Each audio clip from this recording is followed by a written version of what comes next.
আসানসোল লোকসভা কেন্দ্রে বিজেপি প্রার্থী না দেওয়ায় রাজনৈতিক পারদ তেমনি চাপেনি শিল্পাঞ্চলে।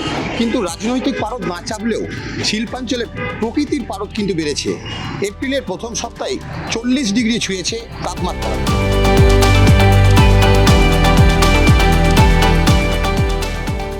এরপরে যে কী হবে আমরা তো সেটা নিয়েই চিন্তিত। আমরা রেগুলার ডিউটি আসি যাই, তারপরে এরকম গরম এখনই যদি এই হয়, এরপরেরটা নিয়ে তো সত্যিই চিন্তিত। তারপরে জলের ক্রাইসিস, আর আমাদের এরকম কোনো ফেসিলিটি নেই যে রাস্তায় দাঁড়িয়ে আমরা জল খেতে পারবো, এটাও অসম্ভব।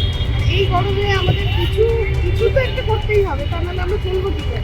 কিন্তু আমাদের আমাদের বেরোতে হচ্ছে, ডেইলি ডিউটিতে আসতেও হবে, ডেইলি ডিউটি থেকে যেতেও হবে।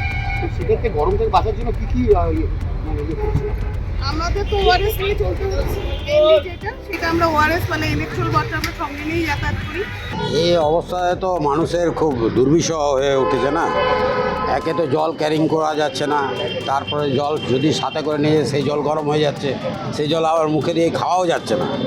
হ্যাঁ, জলটা যে নিয়ে যাবে, আর বাইরে জল কিনতে গেলে তো অনেক পয়সা লাগছে, সবারই পক্ষে তো সম্ভব নয় ওই এফোর্ড করা।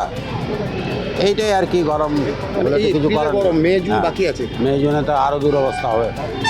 সেক্ষেত্রে বাঁচার জন্য কি করছেন আপনারা গরম থেকে বাঁচার জন্য? কি করা যাবে, কিছু তো করার উপায় নেই। আমরা কি ঘর থেকে বেরোবে না মানুষ, আর কি করবে? তা খুবই কষ্টকর।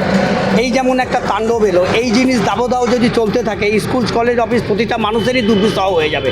এমনি পলিউশন এরিয়া, তার মধ্যে এরকম টেম্পারেচার 44 এখনই চলছে।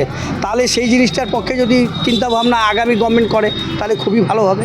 খুবই দুরূহকর, খুবই কষ্টকর পরিস্থিতি। সামনে 2-3 মাস আরও গরম বাড়বে। মানে সাংঘাতিক। মে মাস তো বলারই নেই, প্রশ্ন নেই।